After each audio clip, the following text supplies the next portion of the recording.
Not a bad one. Tight cover that. Oh Jesus, he's got me around that branch. I'll have to give him some slack. I think he's off. This is what I mean about this spin stick. You've got so much power in the butt section. Like this is not a small barra.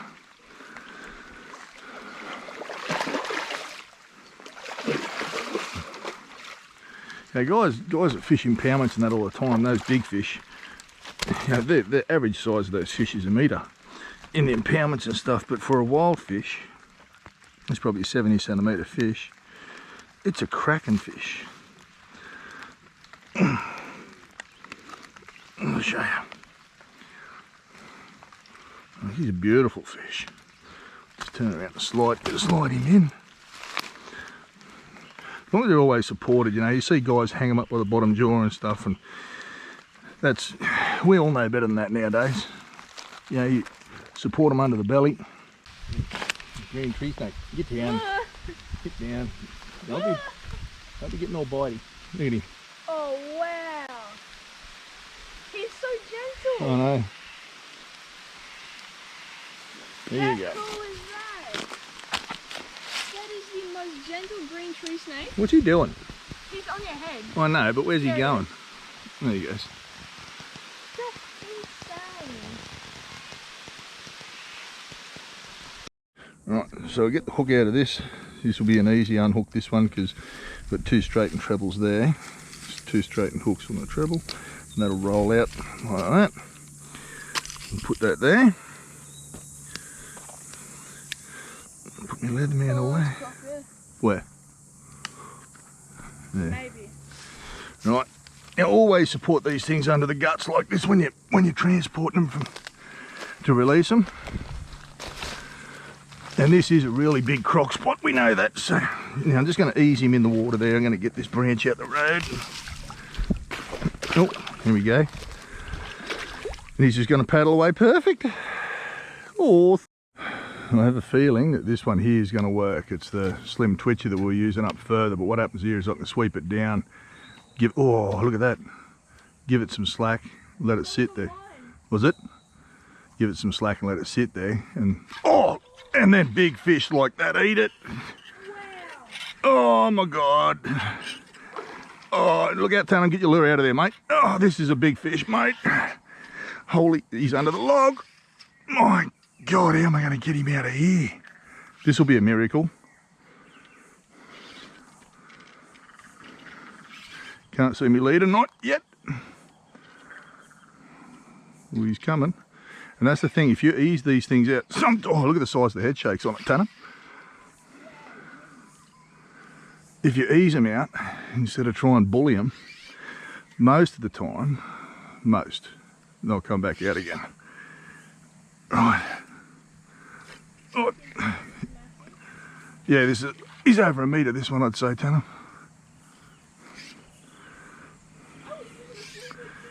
I'm going to need you to give me a hand here in a second. No, oh, yeah, geez, I'll tell you what, he'd be on a metre, I reckon. Oh, I got one little treble in him. I'm going to let him swim out here a little bit, Tanner. You're going to have to come over and give me a hand, buddy. Right, I'm just going to let him swim to the left a little bit, and I'm going to come under this branch. If it pulls out, it pulls out, but you want to try and land him. I don't know how I'm going to help you. You're going to come around here for me, and I'm going to get you to hold the rod. Come on, I'm in free spool at the moment.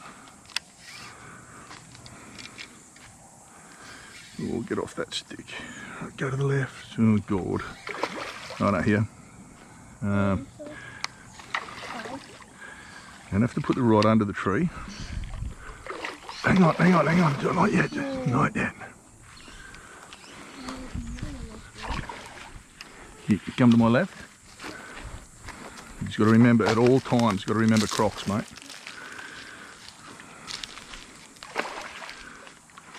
Right, gently, no winding in the handle, just step slowly backwards.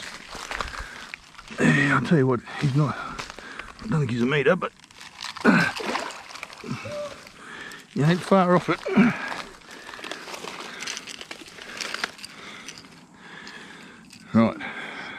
Okay, we'll get a photo.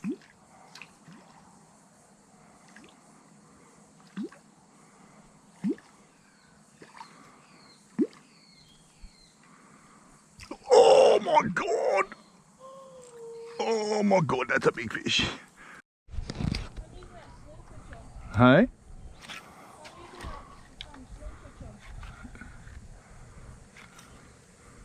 Yeah, I don't know if it's the right lure. Oh, yep. Oh, a little bloody little thing.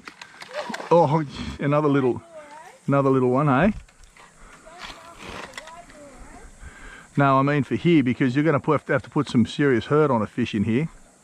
And that's got little hooks on it. Oh, Jesus Christ. Did you hear the thump? Such a hard spot to cast a spin rod from. Oh, God, get ready.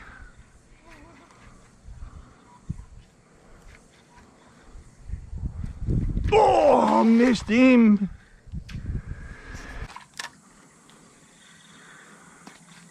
Oh, look at the size of that Barra.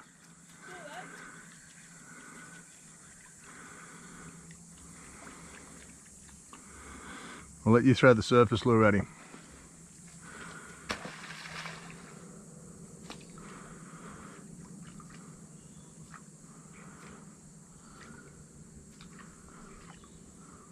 Oh, he's looking at it. He's looking. Oh,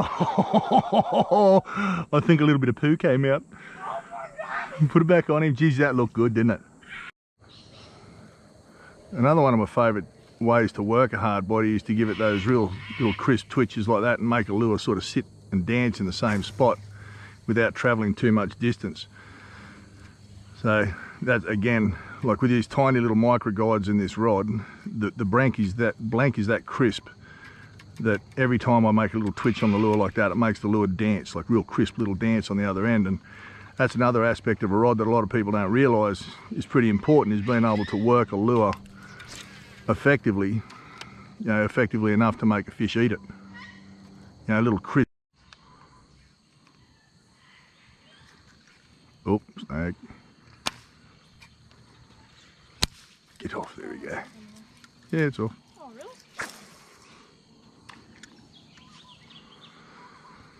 There's so many times that slingshot that I just did to get that lure off there, there's so many times when you'll twitch a lure off a snag and then give it a twitch and a barrel will eat it, or a jack will eat it, or a sooty will eat it. It depends what you're chasing, what's there at the time. But it's such a great handy technique to save losing lures, but it's it does save you money.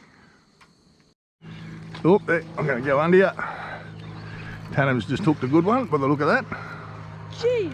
Yeah, he's a nice fish, mate. And I got my drag set too. Yep. And he took off. He took that on the stall, did he? Yeah. Yeah, well, it's suspended. Right, just slide him backwards. Oh, pulled out of him. There he goes. So this rod that I'm using here is called a Samurai Infinite. So this is the 8 to 16 pound one. So this is the one I use when I'm chasing bigger fish around snags, where you need that little bit of extra stopping power. And I'm throwing the slightly bigger lures.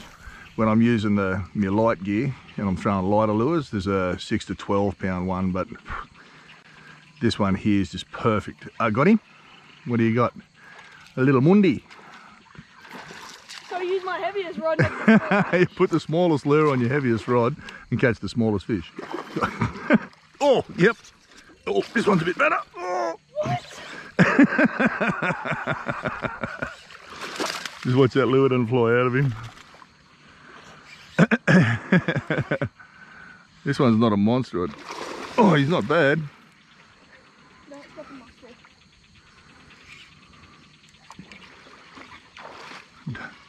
Don't step on your fish.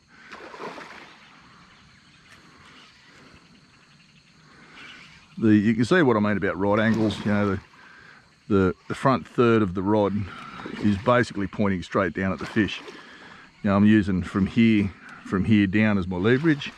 Once I get up to 45-degree angle, unless he does that and runs at me, once I get up to 45-degree angle, then I wind down and use that as my leverage.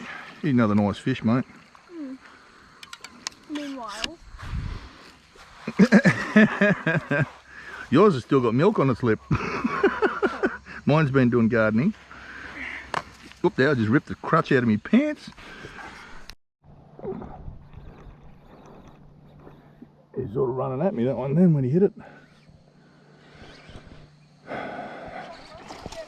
These are nice, hey?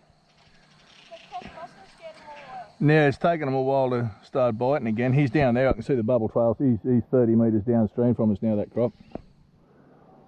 Oh, hook just fell out. No, not straight. See if there's another one there. Alright, so try that again. Sweep it down, let it sit. Oh, oh, bow wave under that. Oh, oh, oh, yep, got him. He's not a bad fish either.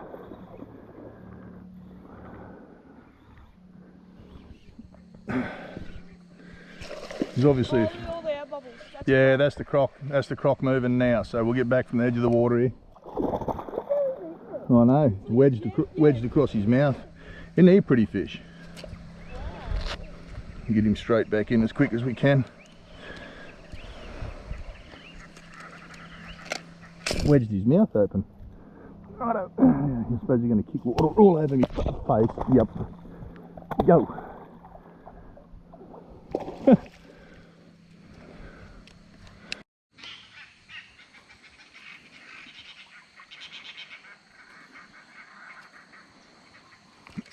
Yep. It's just on that stall again. That doesn't feel like a barra, actually. Yeah, it is. Yeah. Oh, he just, when he ate it, he took off. He didn't feel like a barra. He's not a real big one. If you're after legal sized fish, you know, like as far as if you're after something to eat, this is freshwater barras here, so you're not really going to be targeting these fish to eat, but this fish would be about 60 centimetres. So he's over legal. Legal's 58. I'll try and get that hook out. Roll him straight back in. Oh, thank you. Oh, yuck. Because you haven't been out the water for long, it'll give a couple of kicks.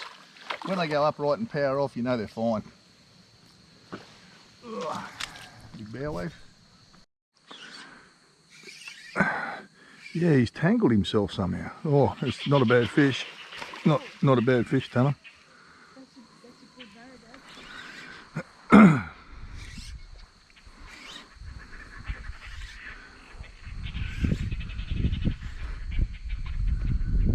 So this is the thing when you're fighting barra, you know, like if you put too much hurt on them when they're in the air, you'll pull the hook out of them. So sort of, this is where the rod comes into it. You let the rod do the work, like that. Low angles when he's running, then when he stops running, ease him back up like that. Hope that Croc doesn't grab him. He's not a bad fish, mate. Yeah, don't straighten them hooks. No, 30-pound leader too. This is the thing, you always get a bit nervous when you hook a bigger fish. Like this, oh, this is a good fish. You always get nervous when you hook a good fish on light gear. Hello, you just woke up. You know you've got a light leader on.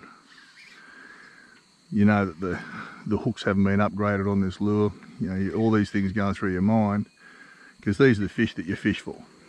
These bigger fish. Everything else just passes time. Then when you hit one of these, just make sure he's heading back for that snag. Just grab the camera off my head, mate.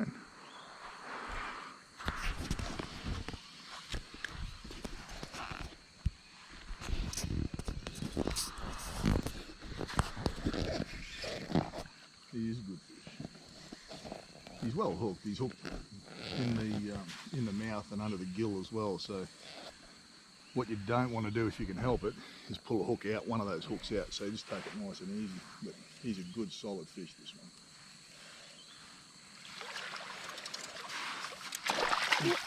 He'd be a 90 centimetre fish.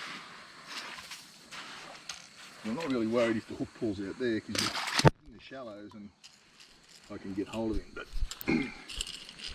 that's a cracking fish, that one. Fat.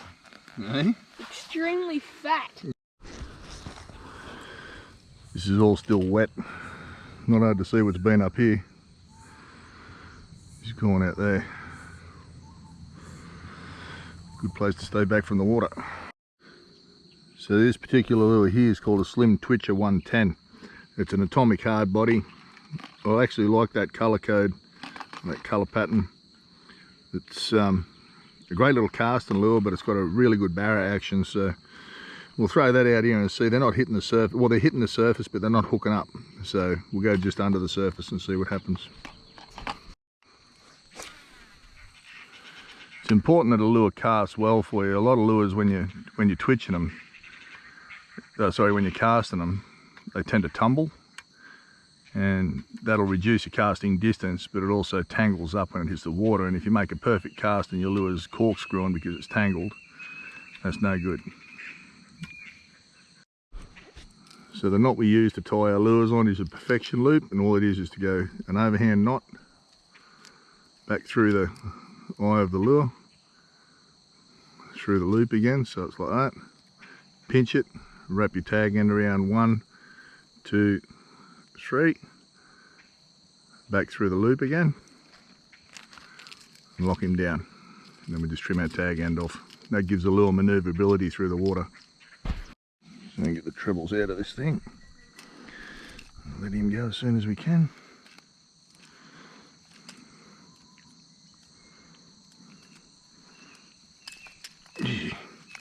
You give it to me.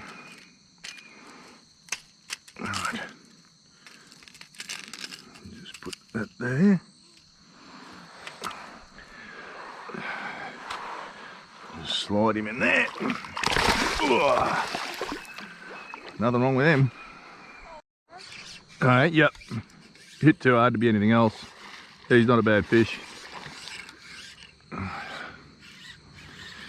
So that was a real subtle twitch over the top of that snag there. And he just crunched it on the stall. So, oh, come back here.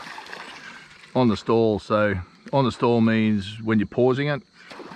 So you'll twitch it and then let it sit for a second. That's called stalling it. Now you'll notice when this fish runs, I'm lowering the rod down to 45-degree angle like that. That means that there's no chance of high sticking it or breaking it. And then when he gives me a chance, I'll get a couple of short pumps on him. So he's a nice fish, this one. Just hooked in the corner of the jaw. And beautiful fish. And that's that lure that we're talking about. Now that just came out of the packet. It's had a couple of hits already, second cast. 2 casts, 2 hits.